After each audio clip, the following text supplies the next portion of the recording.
ഓരോ ജംഗ്ഷനിലും ഈ രൂപത്തിൽ മുജാഹിദ് പണ്ഡിതന്മാരുടെ പ്രസംഗങ്ങളെ വളരെ വികൃതമായി മോശമായി 1 സെക്കൻഡും നീളത്തിൽ മുറിച്ചെടുത്ത് തെറ്റിദ്ധരിപ്പിച്ചു. എന്നിട്ട് എന്ത് സംഭവിച്ചു? കേട്ടോളൂ എന്താ സംഭവിച്ചത് എന്ന്. നിങ്ങൾക്കിപ്പോൾ സ്ക്രീനിൽ കാണാം എന്താ സംഭവിച്ചതൊക്കെ ഉണ്ടായിട്ടും. മുജാഹിദിനെ വളർത്തുന്നത് ഞാനാണ് എന്നിട്ടോ ഇയാൾക്ക് എത്ര വലിയ ഏജൻസി പണിയായി എടുക്കുന്നത്? മുജാഹിദിന് ക്ലിപ്പ് ഉണ്ടാക്കാൻ വേണ്ടി പ്രസംഗിക്കുകയാണ്. ഇയാൾ പ്രസംഗിച്ചോണ്ട് മുജാഹിദ് പിളർന്നു എന്ന് അദ്ദേഹം പറഞ്ഞത്. സത്യത്തിൽ പിളർന്നൊക്കെയല്ല, വളർന്നിക്കാണ്. സാമ്പിളിന് വേണ്ടി മാത്രം ഞാൻ വാഴക്കാട് പറയും. ഇയാൾ വാഴക്കാടാണ് പറഞ്ഞത്. നമ്മൾ കൃത്യമായി വാഴക്കാടിന്റെ ചിത്രം അറിയുന്ന ആളുകളാണ്, കണക്കെടുത്തിട്ടാ പറയുന്നത്. ഇയാൾ പ്രസംഗിക്കുന്നത് വരെ വാഴക്കാട് എന്ന പ്രശസ്തമായ കണ്ണിയത്തുസ്താദിന്റെ നാട്ടിൽ മുജാഹിദിന് പള്ളി പോലും ഉണ്ടായിരുന്നില്ല. ഇപ്പൊ മുജാഹിദിന് പള്ളി നമ്പർ 4 വാഴക്കാട്.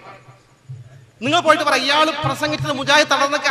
മുജാഹിദിന് വാഴക്കാട് മാത്രം 4 പള്ളി വന്നു. ഈ 4 പള്ളിയിൽ ഒരു പള്ളി ആരുണ്ടാക്കിയെന്ന് അറബിനെ കൊണ്ട് ഉണ്ടാക്കിയത്? APയുടെ സജീവ പ്രവർത്തകനായി പേരോടിന്റെ ഒപ്പം നടന്ന് ഈ പ്രഭാഷണം സംഘടിപ്പിക്കാൻ വേണ്ടി മുന്നിൽ നിന്ന ഒരു APയുടെ പ്രവർത്തകനാണ് മുജാഹിദായിട്ട് ഒരു പള്ളി കൊണ്ടുവന്ന 4ാമത്തെ മുജാഹിദിന്റെ പള്ളി. നിങ്ങൾക്കറിയുമോ?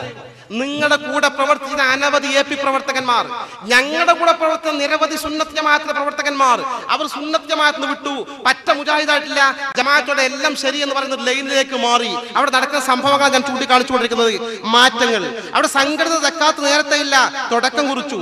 വമ്പിച്ച ജനപങ്കാളിത്തമുള്ള ഖുർആൻ ക്ലാസ് ഭംഗിയായി എത്രയോ കാലം അവിടെ നടന്നു വന്നു.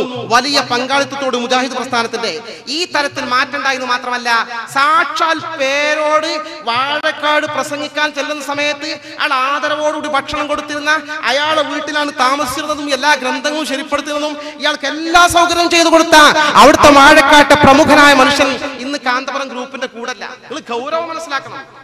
എന്നിട്ടാണ് ഇയാൾ പറയണത് ഞാൻ പ്രസംഗിച്ചിട്ട് മുജാഹിദ് തളർന്നു, വളർന്നിട്ടുണ്ട്, ഞങ്ങളെ കൊണ്ട് കൂടുതൽ പറയിപ്പിക്കേണ്ടതാണ്. കൂടുതൽ പറയണ്ട, പറഞ്ഞത്രയും തന്നെ മതി, അതിന് കൂടുതലാ. എന്താ പറഞ്ഞത്? അപ്പോ മുജാഹിദുകൾക്കെതിരെ ഈ പ്രചണ്ഡമായ പ്രചാരവേല മുഴുവനും നടത്തിയിട്ട് എന്തേ? തളർന്നോ? തളർന്നില്ല, വളർന്നു. എങ്ങനെ വളർന്നത്?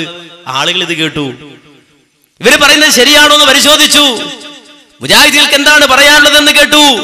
അങ്ങനെ കേട്ടപ്പോൾ ഇത് ശരിയാണെന്ന് മനസ്സിലാക്കി. അങ്ങനെയാണ് ആളുകൾ ഈ പ്രസ്ഥാനത്തിലേക്ക് വരുന്നത്. അല്ലാതെ വേറൊരു ഉദ്ദേശത്തോടെ ഈ പ്രസ്ഥാനത്തിലേക്ക് വന്നാൽ ഒന്നും ഉണ്ടാവില്ല. ഭൗതികമായിട്ട് ഒരാൾ മുജാഹിദ് ആകുന്നത് വരെ പ്രശ്നം ഉണ്ടാവില്ല. നേരെ മറിച്ച് ഒരാൾ മുജാഹിദ് ആയാലോ അയാൾ പറയും അവനോട് സലാം പറയാൻ പാടില്ല, പെണ്ണിട്ടിച്ചു കൊടുക്കാൻ പാടില്ല, മഹൽ അംഗത്വം കൊടുക്കാൻ പാടില്ല. ആരെ പറയണ്? വട്ടിപ്പലിശ നടത്തുന്ന ആള്. നാട്ടിൽ വട്ടിപ്പലിശ നടത്തുകയും അതുപോലെ തന്നെ അബ്കാരി ഇടപാടുകൾ നടത്തുകയും ചെയ്യുന്ന ആള് അയാളെ പറയണത് എന്ത്? മുജാഹിദിനോട് സലാം ചെല്ലാൻ പാടില്ല. മനസ്സിലാക്കുക. ഇത് കാണുന്ന ഒരാളെ സംബന്ധിച്ചിടത്തോളം, ഈ രൂപത്തിൽ ചിന്തിക്കുന്ന ഒരാളെ സംബന്ധിച്ചിടത്തോളം അവന് മുജാഹിദ് പ്രസ്ഥാനത്തിൽ ഭൗതികമായ ഒരു നേട്ടം ഉദ്ദേശിച്ചുകൊണ്ട് കടന്നു വരാൻ പറ്റുമോ? അങ്ങനെ ആയിരുന്നെങ്കിൽ ഇന്ന് ഒരിക്കലും മുജാഹിദ് പ്രസ്ഥാനത്തെ സംബന്ധിച്ചിടത്തോളം ഈ പ്രസ്ഥാനത്തിന് മെമ്പർഷിപ്പ് കയറിയാൽ തീരില്ല.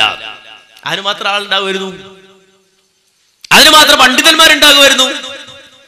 എന്റെ കൂടെ ഓതിപ്പിടിച്ച ഒരാള് ഒരിക്കലും വിദേശത്ത് നിന്ന് വന്ന് കണ്ടു, സൗദിയിൽ വെച്ചിട്ട്. അപ്പൊ അദ്ദേഹം വിവരങ്ങളൊക്കെ ചോദിച്ചു. നാട്ടിലല്ലാത്തതുകൊണ്ട് സംസാരിക്കാനും സലാം പറയാനൊന്നും പ്രയാസമില്ല, ആളൊരു പൈസയാണ്.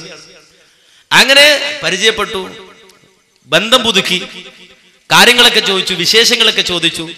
അതിനുശേഷം അവസാനം അദ്ദേഹം പറഞ്ഞ നാട്ടിലേക്ക് വരികയാണെന്ന് പറഞ്ഞു. തിരിച്ച് നാട്ടിലേക്ക് വരികയാണ്. ആയിക്കോട്ടെ, നാട്ടിലേക്ക് ഞാൻ വന്നാൽ, ഞാൻ വിസയൊക്കെ തീർത്തിട്ടാ പോരുന്നത്, വന്നാല് നിങ്ങളുടെ കൂടിയ വെള്ളം കിട്ടുമോ എന്ന് ചോദിച്ചു. നിങ്ങളുടെ കൂടിയാൽ വെള്ളം കിട്ടുമോ എന്ന് ചോദിച്ചു. ഞാൻ ചോദിച്ചു എത്ര വേണ്ട നിനക്ക് എന്ന് ചോദിച്ചു. 2 ലക്ഷം മതിയോ? 2 ലക്ഷം മതി. സീരിയസ് ആയിട്ട് പറയാ, 2 ലക്ഷം മതി. ഞാൻ ചോദിച്ചോടാ ജാഹിലേ, ഞങ്ങൾ സ്നേഹിതന്മാരായിരുന്നു, നീ 2 ലക്ഷം തന്നാലും മുജാഹിദാകാന്ന് പറഞ്ഞു. അപ്പൊ 4 ലക്ഷം കിട്ടിയ നീ ആരാകും? 4 ലക്ഷം തരാന്നൊരു ജൂതൻ പറഞ്ഞാൽ നീ ജൂതനാവൂലേ? അങ്ങനെ ഒരുത്തരം മുജാഹിദ് കിട്ടിയിട്ട് കാര്യമില്ല. അതുകൊണ്ട് നീ വന്നാലും ഞങ്ങൾ എടുക്കണില്ല എന്ന് പറഞ്ഞു. നീ വന്നാൽ, കാര്യം 2 ലക്ഷം തന്നാ മുജാഹിദാകാന്ന് പറയുന്നവന് സംബന്ധിച്ചിടത്തോളം പിന്നെ അയാൾ 4 ലക്ഷം കിട്ടുമെന്ന് പറഞ്ഞാല് എന്തോവൂലേ? അതുകൊണ്ട് അത്തരം ഒരാളെ ഞങ്ങൾക്ക് ആവശ്യമില്ല.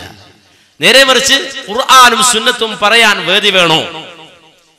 അത് പറയണമെന്ന് ആഗ്രഹമുണ്ടോ? അത് ആരെയും ഭയക്കാതെ ആരെയും പേടിക്കാതെ പറയാൻ കഴിയുന്ന ഒരു വേദി വേണോ? വരാം മുജാഹിദ് പ്രസ്ഥാനത്തിലേക്ക് സ്വാഗതം. അദ്ദേഹം നാട്ടിൽ വന്ന് ഇപ്പോഴും ഒരു പള്ളിയിൽ ജോലിയുണ്ട്, ഇടക്കിടക്ക് ഇങ്ങനെ കാണാറുണ്ട്. ഞാൻ ചോദിക്കൂ 2 ലക്ഷം കിട്ടിയോ എന്ന് ചോദിക്കാറുണ്ട്. അപ്പോ ഈ രൂപത്തിലാണ് ആളുകൾ ചിന്തിക്കുന്നത്. ഭൗതികമായ നേട്ടം ഉണ്ടായിരുന്നെങ്കിൽ ആളുകൾ കൂടുമായിരുന്നു. പക്ഷേ ഭൗതികമായ നേട്ടം കൊണ്ടല്ല, ആളുകൾ കാര്യം മനസ്സിലാക്കിയിട്ടാണ്. അതാണ് ഇപ്പോ ഒരു മുസ്ലിയാർ തന്നെ പ്രസംഗിച്ചപ്പോ മുജാഹിദ് കൂടുകയാണ് ഉണ്ടായത്. മുജാഹിദ് പ്രസ്ഥാനത്തിന് ഏറ്റവും കൂടുതൽ ക്ലിപ്പിട്ട് പ്രസംഗിച്ച ആള് അയാൾ പ്രസംഗിച്ചപ്പോ മുജാഹിദിന് ആള് കൂടുകയാണ് ഉണ്ടായത്, കുറഞ്ഞില്ല. അവൻ മറ്റേക്ക് ഷെയ്മായില്ലേ? അയാൾ ഈ വാഴക്കാട് എന്ന് പറഞ്ഞ സ്ഥലത്ത് നിന്ന് ഒരാളെയും കൊണ്ടുവന്നു മറുപടി പറയിക്കാൻ. അതേ സ്റ്റേജിൽ കേട്ടോളൂ. ഇനി ഞാൻ എന്നെ വാഴക്കാട്ട് കൊണ്ടുപോയി പ്രസംഗിപ്പിച്ച അദ്ദേഹം പറഞ്ഞ ആളെ സ്റ്റേജിലേക്ക് ക്ഷണിക്കുന്നു. ബഷീർ മാസ്റ്റർ പറയട്ടെ.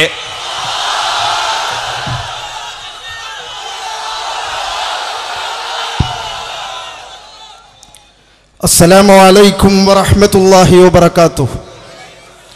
الحمد لله رب العالمين والصلاة والسلام على أشرف المخلوقين وعلى آله وصحبه أجمعين. ഈ സൗണ്ട് നിങ്ങൾക്ക് വാഴക്കാട് 9 പ്രാവശ്യം പേരോട് ഉസ്താദ് ഗണന നടത്തിയപ്പോൾ സ്വാഗതം പറഞ്ഞ പരിചയമുണ്ടാകും എന്ന് എനിക്കറിയാം. ആ പരിപാടി അവിടെ സംഘടിപ്പിച്ചിരുന്നതും അതിന് ഉസ്താദിനെ ഇവിടുന്ന് കൊണ്ടുപോയിരുന്നതും അതിൻ്റെ മുഖ്യ പ്രവർത്തകൻ ഞാൻ തന്നെയായിരുന്നു.